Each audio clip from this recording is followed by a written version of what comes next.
firme cimiento se ha dado a la fe de Dios en su eterna palabra de amor.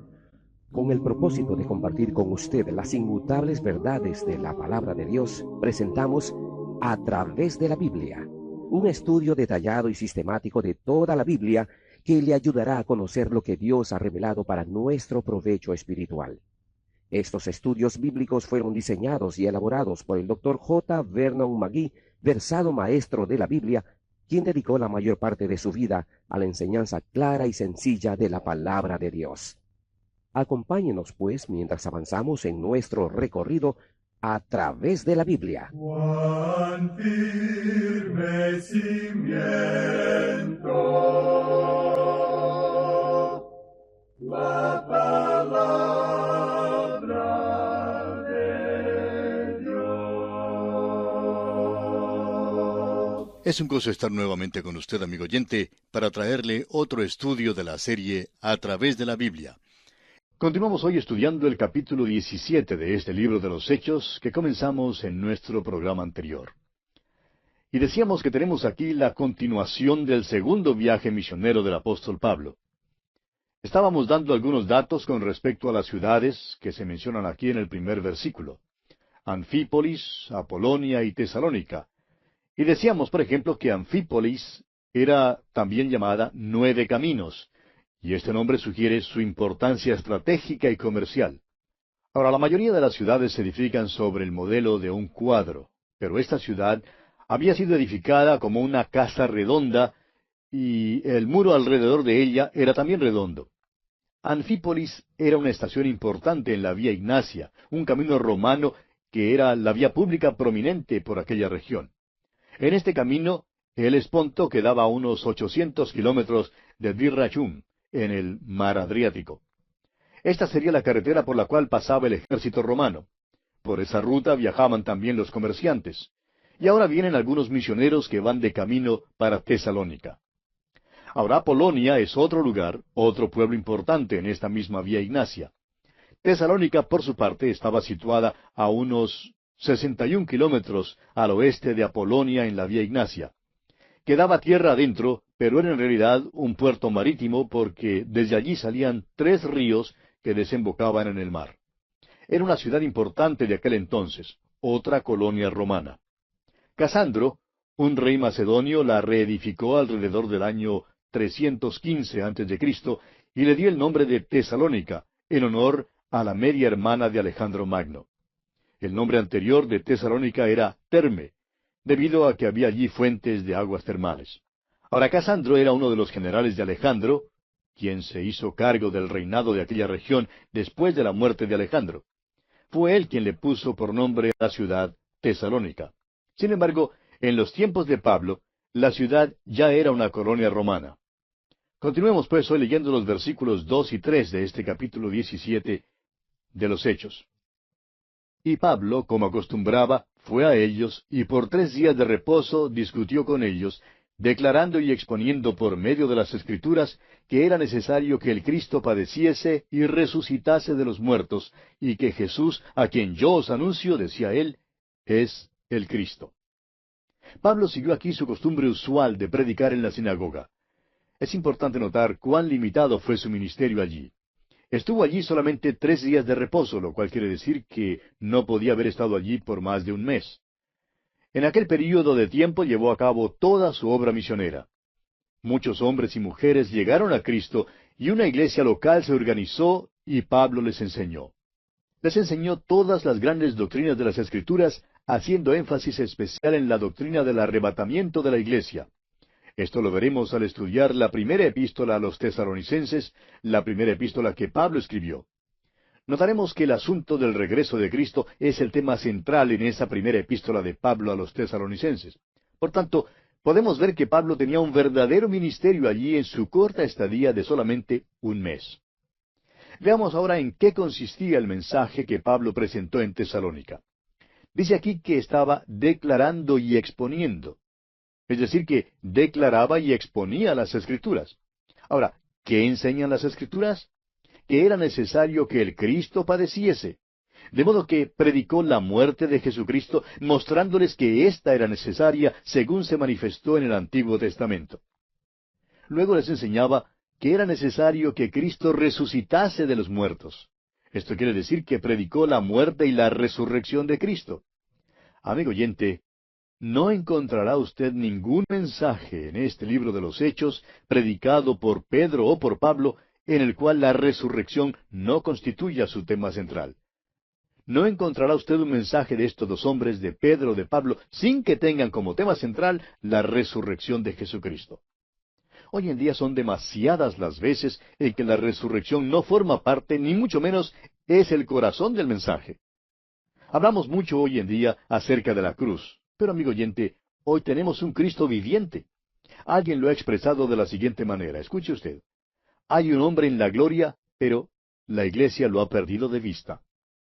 En este mismo momento, el Señor Jesucristo está a la diestra de Dios, y eso tiene mucha importancia. Es una cosa hablar en cuanto a la muerte histórica de Cristo que tuvo lugar hace unos 2000 años, y en cuanto a su resurrección en el tercer día. Pero la pregunta es, ¿qué relación tiene usted, amigo oyente, con la muerte y la resurrección del Señor Jesucristo? ¿Tiene algún significado para usted el hecho de que Cristo murió y resucitó? ¿Tiene usted relación hoy con ese Cristo viviente? Amigo oyente, ese es el verdadero cristianismo. Hermano en Cristo, cada domingo debe ser un día de resurrección. Recordemos que fue un primer día de la semana cuando Cristo resucitó de los muertos. Todo sermón debe hacer mención de la resurrección de Cristo en alguna parte.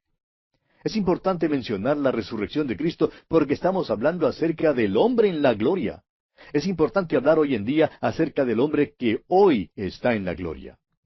Lamentablemente, el caso es que esta verdad no recibe el énfasis que merece.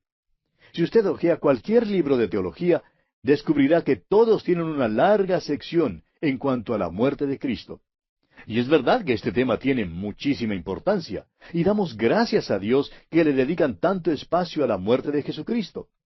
Pero la gran mayoría de estos libros solo tiene una sección breve, simplemente unas pocas hojas que tratan del tema de la resurrección. Y creemos que en esto han fracasado. Creemos que deben extenderse mucho más en cuanto a este tema de la resurrección de Jesucristo. El hecho es que la resurrección de Cristo fue la base de toda la predicación del Nuevo Testamento.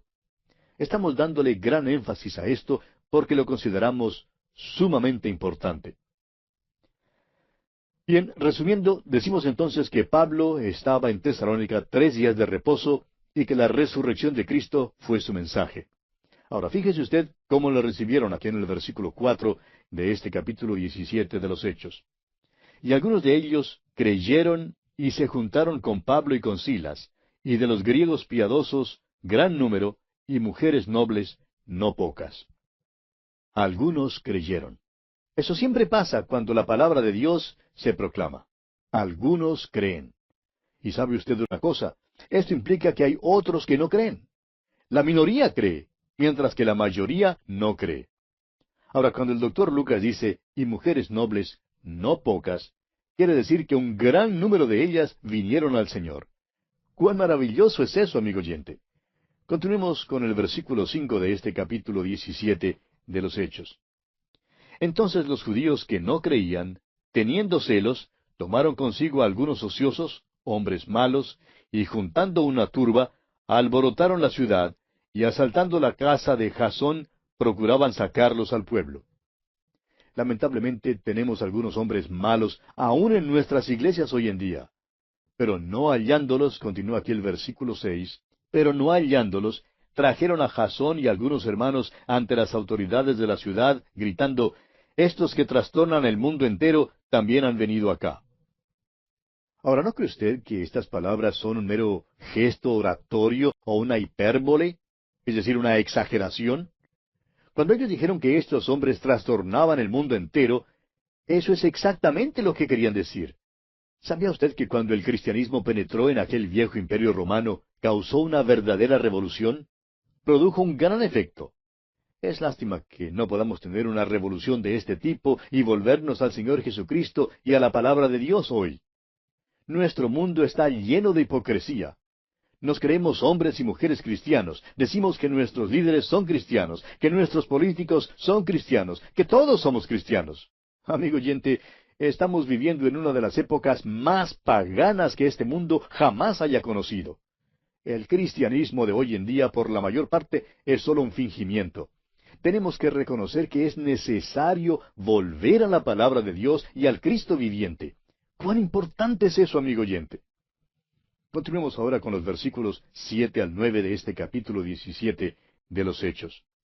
A los cuales Jasón ha recibido, y todos estos contravienen los decretos de César, diciendo que hay otro rey, Jesús, y alborotan al pueblo y a las autoridades de la ciudad, oyendo estas cosas.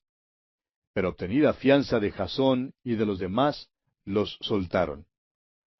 Ahora recuerde que esta ciudad era una colonia romana, rendía homenaje a César. Y vemos que una vez que reciben una fianza de Jasón y de los demás, les dejan irse. Continuemos ahora con el versículo 10, y de aquí en adelante tenemos ahora el ministerio de Pablo en Berea. Leamos el versículo 10 de este capítulo 17 de los Hechos. Inmediatamente, los hermanos enviaron de noche a Pablo y a Silas hasta Berea, y ellos, habiendo llegado, entraron en la sinagoga de los judíos. Uno creería que todo esto desanimaría a Pablo, o que por lo menos retardaría sus pasos. Sin embargo, vemos que este no fue el caso, sino que decide proseguir su viaje, y viaja hasta Berea, un pueblo cercano a la costa. Ahora el versículo 11 dice, y estos eran más nobles que los que estaban en Tesalónica, pues recibieron la palabra con toda solicitud, escudriñando cada día las Escrituras para ver si estas cosas eran así. Esta gente era razonable. Escudriñaban las Escrituras cada día, y creemos que allí también se fundó una iglesia. Sin embargo, no oímos hablar tanto en cuanto a esa iglesia. Es interesante que las iglesias más poderosas fueron las que se levantaron en los lugares donde la persecución era más grande. Una de las dificultades que enfrentamos hoy en día, amigo oyente, es que la iglesia, por lo general, no es perseguida. El resultado es que la iglesia simplemente se da por sentada. El cristiano ordinario también se da por sentado. Pero no fue así en el primer siglo. Continuemos ahora con el versículo 12. Así que creyeron muchos de ellos, y mujeres griegas de distinción, y no pocos hombres. Aquí una vez más, el doctor Lucas hace uso del diminutivo. ¿Por qué no dice que creyeron muchos hombres y mujeres de distinción? Bueno, de cualquier manera nos gusta su manera de expresarse. Dice, y no pocos hombres. Quiere decir que muchos creyeron. Ahora los versículos 13 y 14 dicen, cuando los judíos de Tesalónica supieron que también en Berea era anunciada la palabra de Dios por Pablo, fueron allá y también alborotaron a las multitudes. Pero inmediatamente los hermanos enviaron a Pablo que fuese hacia el mar, y Silas y Timoteo se quedaron allí. Pablo, pues, prosigue su viaje y ahora viaja sin compañía. Leamos ahora el versículo 15 de este capítulo 17 de los Hechos. Y tenemos ahora el ministerio de Pablo en Atenas. El versículo 15 dice, y los que se habían encargado de conducir a Pablo le llevaron a Atenas. Y habiendo recibido orden para Silas y Timoteo, de que viniesen a él lo más pronto que pudiesen, salieron. Pablo ahora ha viajado a Atenas. Esperará allí a Silas y a Timoteo. Quiere que ellos visiten a los hermanos en Tesalónica para ver cómo están progresando. Luego deben ir a Berea para ver cómo marcha la obra allí, y desde allí proseguir para reunirse con él en Atenas. Y el versículo 16 dice, mientras Pablo los esperaba en Atenas, su espíritu se enardecía viendo la ciudad entregada a la idolatría. Atenas era el centro de la cultura del mundo. El hecho es que cuando uno piensa en Atenas, uno piensa en la cultura. Sin embargo, Atenas era una ciudad entregada a la idolatría. Y el versículo 17 de este capítulo 17 de los Hechos continúa diciendo, así que discutía en la sinagoga con los judíos y piadosos, y en la plaza cada día con los que concurrían. Ahora este mercado queda al pie de la Acrópolis. Y podemos imaginarnos a Pablo caminando por allí. Usted recordará que Pablo hacía tiendas para ganarse la vida, y creemos que él muy bien podría haber vendido algunas tiendas mientras caminaba por allí. Y mientras vendía sus tiendas, pues hablaba del Señor Jesucristo. Continuemos con el versículo 18. Y algunos filósofos de los epicúreos, y de los estoicos disputaban con él, y unos decían, ¿qué querrá decir este palabrero? Y otros, parece que es predicador de nuevos dioses, porque les predicaba el Evangelio de Jesús y de la resurrección.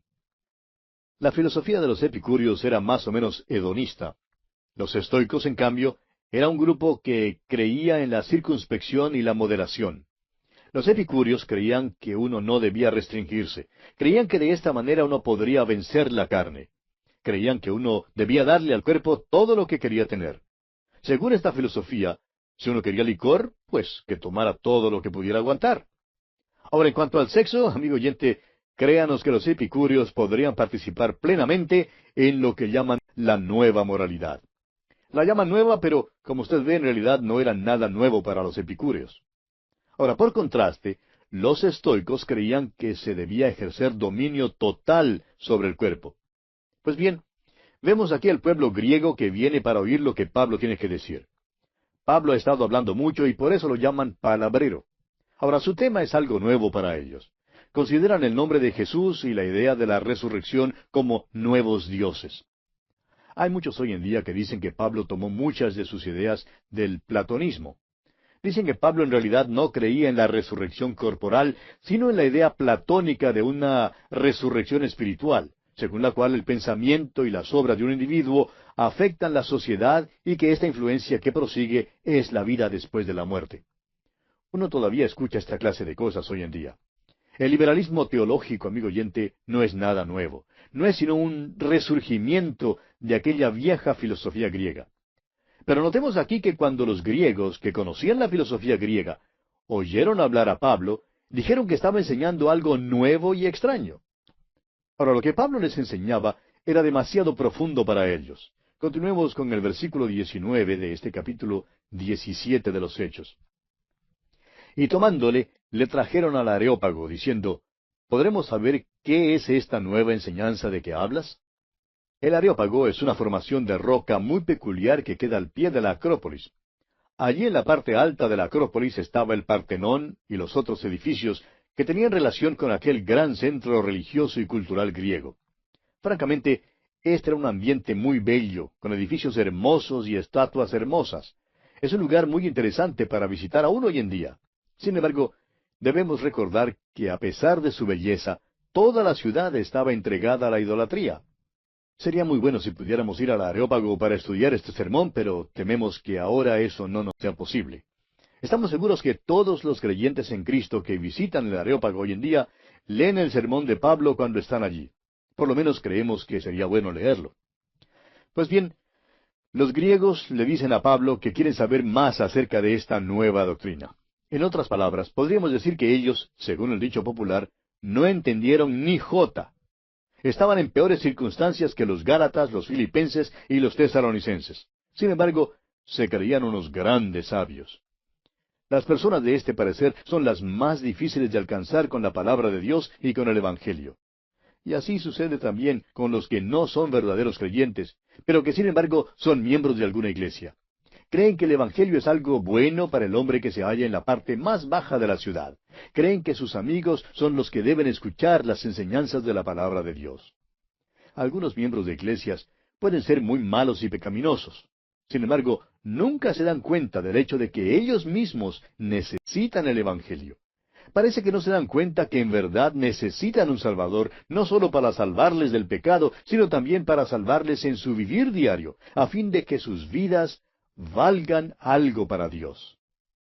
Continúan ahora los atenienses hablando aquí con Pablo, y le dicen en los versículos 20 y 21, Pues traes a nuestros oídos cosas extrañas. Queremos pues saber qué quiere decir eso, porque todos los atenienses y los extranjeros residentes allí en ninguna otra cosa se interesaban sino en decir o en oír algo nuevo. Creemos que esta gente que estaba en Atenas era bastante ociosa. No trabajaban, no hacían nada, simplemente hablaban. Hablaban de las nuevas teorías y de las nuevas ideas. Parece que la familia humana alcanza muy fácilmente ese grado de sofisticación. Creen que saben algo cuando en realidad no saben nada. No saben el hecho más importante en todo el universo. Hay quienes dicen que Pablo fracasó en el Areópago Pero no estamos completamente de acuerdo con tal suposición, amigo oyente. No creemos que Pablo tuviera tal falta de éxito en Atenas. Es más, creemos que este fue uno de los más grandes mensajes que Pablo jamás predicara. Continuemos con el versículo 22 de este capítulo 17 de los Hechos. Entonces Pablo, puesto en pie en medio del Areópago, dijo, Varones atenienses, en todo observo que sois muy religiosos. Notemos que Pablo empieza su mensaje de una manera muy formal. Varones atenienses, les dice. Esta es una forma formal de hablar. Luego dice que percibe que son muy religiosos. Los atenienses en verdad eran muy religiosos. Atenas estaba llena de ídolos. No tenía fin el panteón de los dioses que los atenienses y los griegos tenían. Había dioses pequeños, dioses grandes, pocos dioses y muchos dioses. Tenían un dios casi para todo. Eso es lo que Pablo estaba diciendo. Eran muy religiosos. A veces oímos preguntar a muchas personas hoy en día en cuanto a la necesidad de enviar misioneros al mundo. Dicen que la gente ya tiene su propia religión. ¿Por qué es necesario enviar misioneros? Ahora, ¿cuál piensa usted, amigo oyente, que sería la respuesta del apóstol Pablo en cuanto a esto? ¿Por qué fue él a predicar allá en Atenas? Fue porque esta gente tenía ya su religión. Este precisamente era su problema. Eran muy religiosos. Un predicador dijo hace muchos años, cuando yo vine a Cristo, perdí mi religión. Y hay muchos en nuestras iglesias hoy en día que necesitan perder su religión para que puedan encontrar a Cristo. Ese es el gran problema que enfrentan. Algunos creen que los hombres son demasiado malos para ser salvos. Pero este no es el verdadero problema. El problema es que se creen demasiado buenos. Se creen religiosos, se creen dignos, se creen buenos. Amigo oyente, tenemos que predicar el Evangelio porque los hombres están perdidos sin Cristo. Y es por eso que Pablo fue a Atenas. Necesitaban escuchar el mensaje del Evangelio. Fíjese usted que en Atenas Pablo no fue a la sinagoga. Empieza su discurso maestro dirigiéndose a los varones atenienses. Y después que hace esta observación de que son muy religiosos, sigue diciendo aquí en el versículo 23 de este capítulo 17 de los Hechos, porque pasando y mirando vuestros santuarios, hallé también un altar en el cual estaba esta inscripción, al Dios no conocido. Al que vosotros adoráis, pues, sin conocerle, es a quien yo os anuncio. Pablo les dice, pasando y mirando vuestro santuario. Es decir, Pablo había visto los objetos de su adoración. Había notado sus altares, sus ídolos y sus templos. El hecho es que ese hermoso templo que llamaban el Partenón era un templo edificado a Atena, la diosa virgen de los atenienses. Había ídolos por todas partes. Y Pablo había notado esto. Y luego dice que entre todos los ídolos había encontrado un altar que tenía esta inscripción, al Dios no conocido. Ahora, eso pudiera significar varias cosas, pero entraremos en su consideración en nuestro próximo programa. Por hoy vamos a detenernos aquí.